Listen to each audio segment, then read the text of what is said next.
Bonjour à toutes et à tous, bienvenue au podcast La Sueur, ici Guillaume en direct du Canada. On est là pour l'UFC 231 mais aussi pour interviewer le grandissime, le grandiose Georges Saint-Pierre qui nous a reçus chez lui à Montréal dans son gym où il s'entraîne en lutte pour une interview d'une vingtaine de minutes.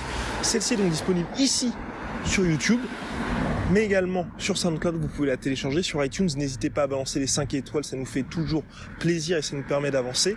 Sur Spotify, Deezer, Podcast Addict et toutes les plateformes habituelles de podcast. Donc voilà, ça c'est fait. Vous pouvez nous suivre là-dessus. Vous pouvez aussi nous poser des questions dans le cadre des podcasts sur Facebook, @lasueur, Instagram, @lasueur, Twitter, @lasueur, off, big up, énorme big up à Denon qui nous soutient depuis un certain temps maintenant et sans qui cette interview n'aurait pas été possible. Merci Florian, bonne écoute, à plus. Soit.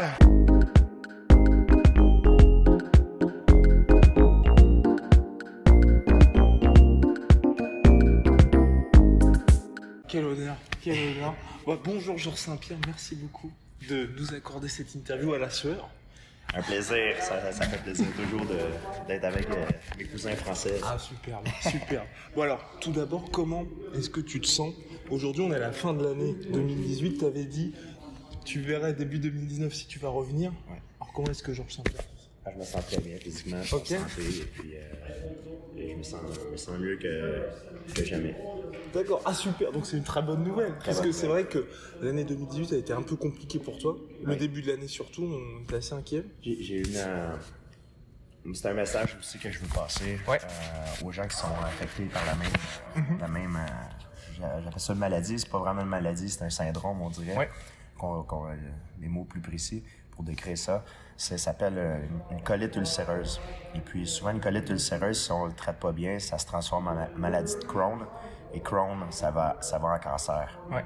Donc c'est quelque chose qui est très sérieux, c'est quelque chose qu'on est pris normalement pour le reste de la vie. Avec ça, j'ai réussi à me guérir de tous mes symptômes. Ça y est, complètement. Complètement, oui. Ah super. Et maintenant, je prends plus mes médicaments. D'accord. Donc, très bonne c'est la première entrevue que je fais que je peux dire que j'ai surmonté ça. Ah ben super. La façon que j'ai fait, c'est que j'ai pris des médicaments, mais j'ai aussi fait des jeûnes intermittents. D'accord. Et ça m'a beaucoup aidé. J'ai découvert quelque chose que je connaissais pas avant. Okay. Et grâce à cette condition que j'ai été pris avec, j'ai découvert quelque chose qui a amélioré mon mode de vie. Et tu veux maintenant continuer aussi ça? Parce que c'est vrai que tu en avais parlé au podcast de Joe Rogan de l'intermittent fasting et tu veux continuer là-dedans? Oui, parce que j'ai fait beaucoup de recherches. Ouais. Et non seulement que je me sens beaucoup mieux qu'avant en faisant ça, j'ai moins d'inflammation, je récupère mieux, je me sens plus jeune. Et j'ai passé des tests aussi avant et après. D'accord. J'ai passé un test. Le premier test que j'ai été dans un exoscan. Ça, c'est pour prendre le pourcentage de gras, masse musculaire, densité osseuse. J'y suis passé faire un test juste après mon combat contre Michael Bisping.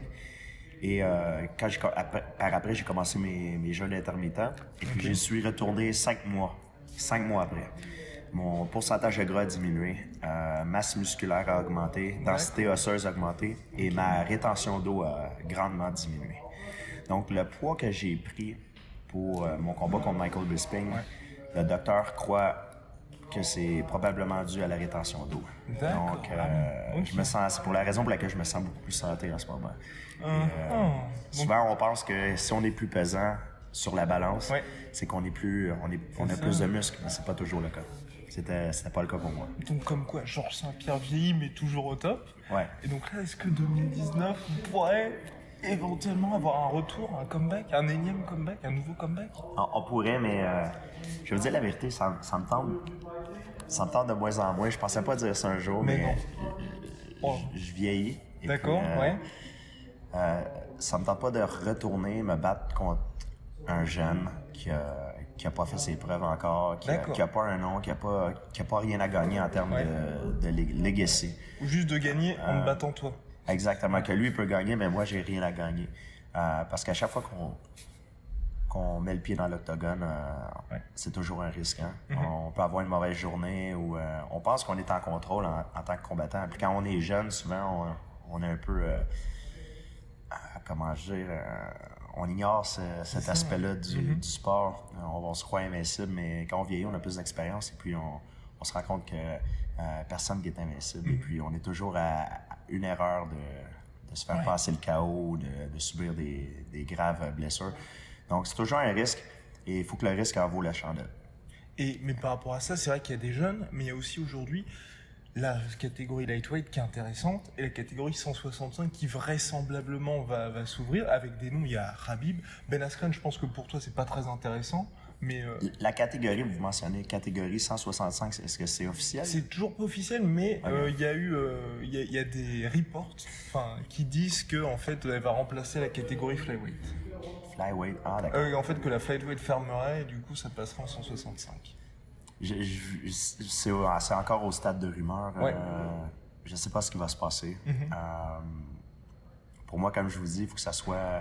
si je reviens, ça me tente pas de... Bon, si je reviens et puis je me bats contre un jeune, une étoile montante, et puis je le détruis, ça me donne rien, et puis je viens de détruire le rêve d'une étoile montante. Donc, les deux, on est perdants d'un sens. Tout ce qu'on gagne, c'est l'argent. Si je reviens, c'est pas nécessairement pour l'argent, c'est plus pour comme on dit en anglais, l'héritage. L'héritage, exactement. Je suis pas habitué d'employer ce mot-là. C'est très français de France. Au Québec, on n'utilise pas beaucoup l'héritage. Je vais me rappeler de ça. Ok, donc c'est vrai que pour toi, donc effectivement, l'héritage est important. Est-ce que par rapport, après c'est peut-être. Quand j'ai l'héritage, c'est pas pour les gens, c'est pour moi-même. Oui, voilà. C'est que quand je combats quelqu'un, c'est très personnel pour moi. C'est que je sais que j'aime savoir contre qui que je combats. Et au début, je m'en foutais, mais maintenant, quand je suis rendu à un certain niveau d'expérience, on aime savoir qui qu'on a en face de nous. Ouais. Et puis, en quelque sorte, moi, j'ai toujours un grand respect pour mon adversaire. Mon adversaire, en quelque sorte, c'est quelqu'un qui est pareil comme moi. C'est comme si je me regardais dans un miroir. C'est quelqu'un qui a fait les mêmes sacrifices que moi pour y arriver où il est. Il a passé par beaucoup d'épreuves. Alors, c'est pour cette raison-là que j'aime ça. Si je reviens, c'est pour un peu, comme vous dites, pour l'héritage. Pas non seulement pour me battre contre un jeune qui est inconnu, puis que c'est une étoile montante. Et même si je gagne à rien, ou je détruis son rêve, et puis c'est pas quelque chose qui serait bon pour moi. Et donc, l'héritage, c'est important. Quand tu étais revenu en UFC 217, il y avait la ceinture, Madison Square Garden, tout était réuni. Absolument. Aujourd'hui, moi, ce que je me dis, c'est Georges Saint-Pierre, là, avec John Jones, les gens te considèrent comme le plus grand de tous les temps. Grosso modo, Le plus grand de tous les temps, c'est un débat qui est très, très dur à faire. C'est important pour toi? Moi, je sais qu'est-ce que j'ai fait. Je crois que tout le monde est battable. Il n'y a personne d'invincible. Si on dit le plus grand de tous les temps, il y a plusieurs noms qui me viennent à l'esprit. Il y a John Jones, Anderson Silva, Demetrius Johnson, José Aldo, Conor McGregor est peut-être dans la liste aussi, même s'il vient de perdre. Plus ou moins. Il y a Khabib Nurmagomedov est là. Khabib est là. Et il est en dessous du radar. Il est à l'extérieur du radar. Là, maintenant, comme on dit, il est dans la ligne de mire. Son nom est là. Et ça t'intéresserait pas, toi? Parce que, en fait, moi, ce que je trouve hyper intéressant avec toi, par rapport à d'autres combattants, c'est vrai que t'as eu Matt Hughes, t'as eu BJ Penn, t'as combattu, en fait, J'ai été chanceux. J'ai été dans une époque où j'ai pu combattre des combattants qui étaient considérés dans leur meilleur temps comme les meilleurs. On appelle ça en anglais le GOAT, the greatest of all time. Exactement. Voilà. Et donc, toi, tu as eu la chance de battre à chaque fois. Tu as battu le GOAT welterweight pour devenir finalement le GOAT welterweight. Tu as battu BJ Penn qui était considéré comme un des plus grands. Et là, est-ce que justement dans cette nouvelle génération-là, quelqu'un comme Khabib qui aujourd'hui est financièrement intéressant et à la ceinture, c'est quelque chose qui t'intéresse ou tu te dis là encore, le jeu n'en vaut pas la chandelle parce que c'est la catégorie de dessous? Khabib il a fait des commentaires avant le combat contre Conor McGregor, pourquoi il voulait se battre contre moi. Ouais, c'est pour ça. C'était pas intéressant à l'époque parce qu'il était pas connu. Il avait pas battu aucune personne avec un titre vraiment un titre qui est très très prestigieux encore. Iaquinta, c'était pas forcément. Iaquinta, oui, exactement. Donc le fait qu'il ait battu maintenant Conor McGregor, c'est sûr que c'est quelque chose qui est mieux. Ok. Je suis pas quelqu'un qui sort publiquement puis qui défie des gens. C'est pas vraiment ma personnalité. Je sais qu'il y a plusieurs personnes qui parlent de ce combat-là. Par contre, je sais que l'UFC ne serait pas intéressé à faire ce combat-là à 155 livres parce que ils savent que je suis à la fin de ma carrière, qu'il ne me reste pas beaucoup de combats. Ouais. Je ne sais pas si j'en reviendrai pour 1, 2 ou 3 ou peut-être 0, peut-être que j'en reviendrai pas non plus. Donc, et je suis bien avec ça. D'accord. J'ai toujours dit que je voulais que les gens se rappellent de moi comme celui qui change, comme un grand athlète, mais aussi quelqu'un qui a fait changer le sport. J'ai réussi à faire changer le sport de plusieurs façons aussi avec les tests d'antidopage. Ouais. J'ai aussi toujours dit que quand je me suis fixé mes objectifs, au début, je voulais pas qu'on me force à me retirer du sport. Je voulais que je me retire de moi-même et que je me retire au top.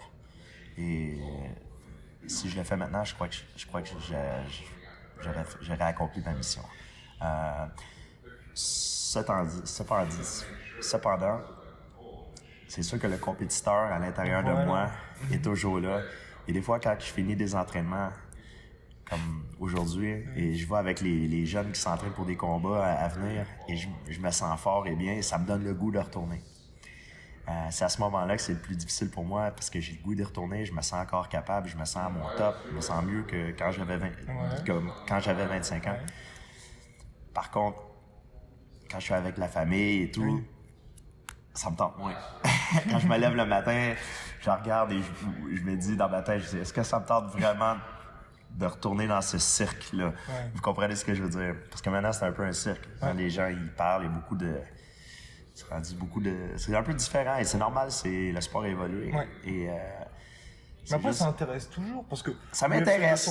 L'UFC 217 avait très bien marché en pay-per-view. Comme quoi, finalement, ton style qui est quand même très humble et dans le respect, ça passionne toujours autant. Je crois pour plaire aux gens et de vendre, il faut rester authentique. Aime-moi, déteste-moi, mais ne m'ignore pas. C'était la mentalité à Mohamed Ali et Conor McGregor, on voit qu'est-ce qu'il fait, c'est un peu la même chose. Moi, j'ai toujours été authentique. Et l'anglais, c'est pas ma première langue. Moi, je parle français. C'est très difficile pour moi si je rentre dans une guerre de trash talking, comme on dit. Je vais pas finir premier parce que l'anglais, c'est pas ma première langue. Donc, je pense en français dans ma tête. Alors, je m'en tiens à ce que je fais bien. Ce que je fais bien, c'est de me battre. Mais après, le trash talking contre Michael Bisping, t'avais l'air d'apprécier lors des conférences de presse. C'est parce qu'il me faisait rire un petit peu. Voilà. À un point, je trouve que ça en était un petit peu ridicule, mais bon, ça aide aussi à vendre des combats. On va pas se le cacher. J'ai rien de personnel contre Michael Bisping. Ce qu'on se disait, c'était pas des mensonges, c'était la vérité. C'était vraiment qu'est-ce qu'il pensait de moi et ce que je pensais de lui. Par contre, ça reste un sport. Et puis pour moi, comme je vous dis, une des personnes dans l'amphithéâtre que j'ai le plus de respect, c'est le mec qui est en face de moi, c'est mon adversaire. Et par rapport à tous les adversaires qu'il y a eu, est-ce qu'il y a quelqu'un que tu identifies comme le rival, le grand rival qu'il y a eu pour Georges Saint-Pierre ou pas? Parce que c'est vrai que t'as pas vraiment eu de rivalité. Enfin, tes rivaux, tu les as tous battus. Non, j'ai eu comme je vous dis, j'ai déjà perdu 2 combats dans ma vie. Un de mes plus grands rivales, je crois, c'était Matthews. Et quand je me suis battu contre Matthews était à son top. Il commençait à descendre. Le problème, c'est qu'on ne combat jamais le même combattant 2 fois. Comme en boxe, ils disent on boxe jamais le même boxeur 2 fois. C'est la vérité. Matthews, je l'ai battu la première fois, il m'a battu. La deuxième fois, je l'ai battu par KO. Et la troisième fois, je l'ai battu par soumission. Mais j'ai senti que la troisième fois que je me suis battu contre lui, c'était pas le même Matthews que les 2 premières fois. C'est un peu la même chose avec BJ Penn. Je crois sincèrement que côté talent, côté technique, BJ Penn est le meilleur combattant contre qui je me suis battu parce que c'était vraiment le combattant parfait. Il était bon partout, au sol, debout. Il avait presque aucune faiblesse. Sa faiblesse, c'était au côté mental. Comme on dit en anglais, enfin, je peux dire en français, en fait, il brisait, mais quand il brisait d'un coup. Quand le combat allait bien, il était excellent, mais quand ça a commencé à aller mal, puis il perdait un peu ses moyens, ça brisait. Donc, c'était peut-être un petit peu son seul défaut. Et moi, quand je me suis battu contre BJ Penn, je me suis battu contre BJ Penn quand il était dans ses meilleures années. Donc, c'est pour ça que c'était des guerres, c'était des combats qui étaient vraiment très intéressants pour le public. Et c'est ce qui fait souvent le nom d'un athlète. Ouais. Mohamed Ali, quand on pense à Mohamed Ali, on pense à Joe Frazier, on pense à George Foreman, Ken Norton, puis je peux en nommer d'autres. Quand on pense à des grands champions, il y a les adversaires qui viennent avec. Ce qui était difficile, que je vais vous donner un exemple aussi, des fois c'est malheureux parce qu'il y a un que je considère en ce moment le meilleur livre pour livre, c'est Demetrius Johnson. OK. Moi, je crois que Demetrius Johnson, dans une de ses bonnes journées, là, je crois que c'est un des meilleurs au monde. Par contre, il n'a pas eu la chance d'avoir des noms, d'avoir une rivalité avec un autre combattant. C'est pour ça que je voulais vraiment voir le combat entre Demetrius Johnson et TJ Dillashaw. Je crois que ça aurait pu faire une rivalité exceptionnelle. Et ça aurait été bon pour son legacy, pour comme vous dites, sa légende. Et justement, on parlait de Thériault. Est-ce qu'on peut dire que la revanche contre BJ Penn, quand il y a eu l'arrêt par les médecins ou par son corner, est-ce que c'est la seule fois où on a vu Georges Saint-Pierre énervé finalement dans l'octogone? Parce que c'est ce que tout le monde dit aujourd'hui, chaque fois qu'il y a les highlights et tout le monde est là. Ah, ça c'était Georges Saint-Pierre qui voulait vraiment prouver quelque chose. J'ai été énervé, mais j'ai été énervé plusieurs fois. En fait, BJ Penn, c'est ses hommes de quoi qui ont arrêté le combat, mais moi j'aurais aimé, je voulais le finaliser. Et quand la cloche a sonné, je savais que j'étais très prêt. Puis s'il revenait pour le prochain round, je le détruisais. Par contre, il y a c'est arrivé plusieurs fois. Je me bats pas avec la haine, je me bats avec mon cœur. Je me sers de mes sentiments agressifs. Souvent, quand c'est la fin d'un round et que je dois finir en force et que je suis épuisé, que mon corps veut lâcher, alors il reste juste mon esprit qui me tient debout et ma fierté. C'est ma mentalité, c'est comme ça que je me bats. Parce que si je me bats avec mon agressivité, ma haine, souvent tu commets des erreurs. Et on voit ça souvent. Un mec qui gagne un combat et puis il se laisse emporter par ses émotions et puis il se fait tabasser. D'ailleurs, j'ai perdu un de mes combats à cause de ça. Matt Serra. Ouais. Quand Matt Serra m'avait ébranlé, je voulais lui redonner le coup. Je voulais lui remettre tout de suite. J'étais énervé. Me faire ébranler devant tout le monde, c'est la première fois de ma carrière que ça arrivait. Donc j'étais enragé, je voulais le remettre et puis je suis rentré dans un combat coup pour coup, un peu comme si tu prends un sou et puis tu tires à pelle ou face. Ouais.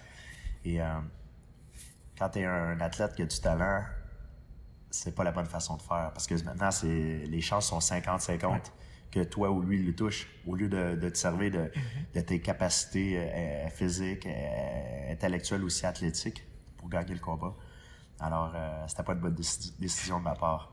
Et t'en as parlé souvent justement de cette défaite-là, qui certes, où t'avais dit c'était la seule fois où t'avais bien dormi avant un combat.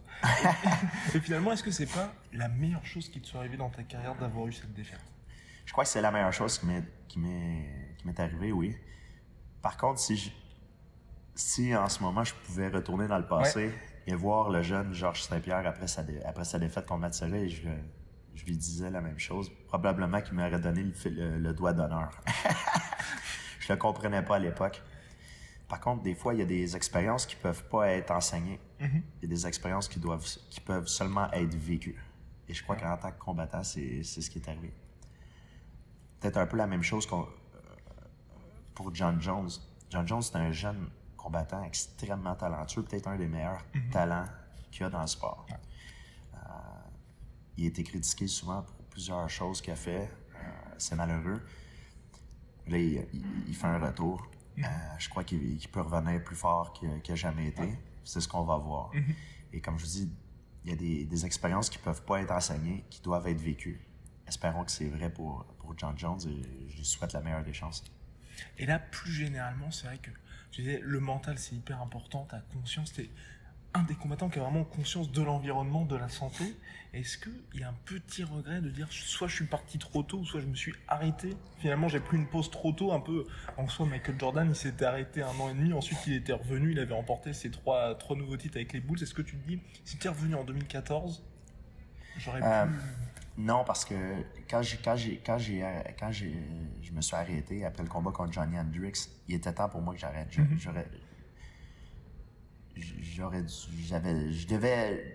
si je pouvais retourner en arrière, j'aurais arrêté même avant un combat de trop. J'étais un peu en dépression. Les gens ignorent ce qui se passait, mais j'étais un peu en dépression. Quand un mec comme moi ou un athlète de mon statut dit qu'il rentre dans une dépression, il se fait toujours pointer du doigt en disant « Ah, il a besoin d'attention » ou quoi que ce soit. Des fois, je ne sais pas ce qui se passe dans ma tête. J'étais heureux, j'ai beaucoup d'argent, j'avais la gloire et tout. Par contre, je crois que c'est le stress des combats pendant plusieurs années. J'arrive pas à l'expliquer. Je me sentais comme claustrophobe. J'arrivais plus à dormir. Quand tu dors pas, le jour, t'es pas à 100%. Mes entraînements étaient pas aussi bons. Mon dernier camp d'entraînement que j'avais fait contre John Hendricks, c'était pas très bon. Il y a plein d'idées qui tournaient dans ma tête. Je savais qu'il y avait je voulais faire changer les choses pour les problèmes avec il y avait pas de test antidopage dans le temps. J'étais malheureux. J'avais des problèmes au niveau personnel aussi. C'est la première fois que je sors en public et je le dis, j'étais probablement en dépression. Pas probablement, je l'étais. J'avais besoin de prendre du recul. Et on vit dans le UFC, c'est une business. Ils peuvent pas attendre que quelqu'un mette sa carrière sur pause et puis le monde ne tourne pas autour de moi. Moi, je fais partie du monde et c'est pour cela que j'ai pris mon titre et je l'ai laissé. Mais j'aurais dû faire ça avant. J'aurais dû faire ça après mon combat contre Nick Diaz. Parce que même le camp d'entraînement de mon combat avec Nick Diaz ça commençait à aller mal. Et celui contre Carlos Condit, tu avais été quand même aussi assez pro par le combat. Carlos Condit, ça avait bien été. Je revenais d'une déchirure de mon ligament croisé. C'est ça. C'est qu'il y a plusieurs choses qui sont passées dans ma vie au niveau personnel qui sont arrivées. Je peux pas en parler en ce moment parce que c'est encore trop frais. Mais un jour je vais en parler et puis les gens vont comprendre. Mais comme je vous dis, je voulais pas dire vraiment ce qui se passait parce que souvent, quand un athlète de mon statut qui a tout, qui a l'argent, les gens vont dire « Ah, regarde, pauvre petit garçon, hein, moi j'ai rien, lui, si j'avais sa place, je serais heureux. » Les gens peuvent pas comprendre. Et puis, des fois, t'as plus d'argent, t'as plus de gloire, t'as des faux amis, t'as beaucoup de fausses personnes alentour de toi. Et je devais faire un nettoyage de mon entourage et de ma vie. Et ces 4 ans-là m'ont permis de me ressourcer et de revenir plus fort. Et donc oui, Georges Saint-Pierre qui est revenu plus fort en 2017 pour remporter le titre middleweight. Et finalement, est-ce que, là c'est un peu la question pour clore tout ça, le combat le plus difficile, est-ce que ça a été ce combat contre Johnny Hendricks ou pas? On peut dire que Johnny Hendricks a été très difficile parce que je me battais aussi contre Johnny Hendricks. Je me suis battu aussi contre moi-même. Je vous dis, j'avais pas le goût d'y aller. Je me levais même durant à chaque jour, je me levais pour m'entraîner, j'avais pas le goût, j'avais aucun plaisir à le faire. Je le faisais parce que je devais le faire et pas parce que je voulais le faire. Et ça a été un combat qui a été long, ça a été un combat qui a duré tout le camp d'entraînement, pas juste un combat, le soir du combat, ça a été l'enfer. C'est pour ça que j'aurais dû arrêter avant. Mais si on parle de combat le plus difficile parce que Johnny Hendricks, j'ai eu des marques sur le visage, mais c'est pas... Je pense que c'est un peu des marques, comme je dirais, peut-être superficielles. Parce qu'après, la journée d'après, j'étais sur la plage en train de jouer au volleyball et puis j'étais bien. J'étais pas... physiquement, j'étais très, très bien. Le combat que je me suis fait le plus au niveau... Je me suis fait le plus endommagé au niveau de dommages, c'était peut-être contre Carlos Condit ou BJ Penn, le premier combat contre BJ Penn. J'étais vraiment, vraiment endommagé. Merci beaucoup, Georges Saint-Pierre, pour cet entretien. Merci beaucoup à vous. Soit.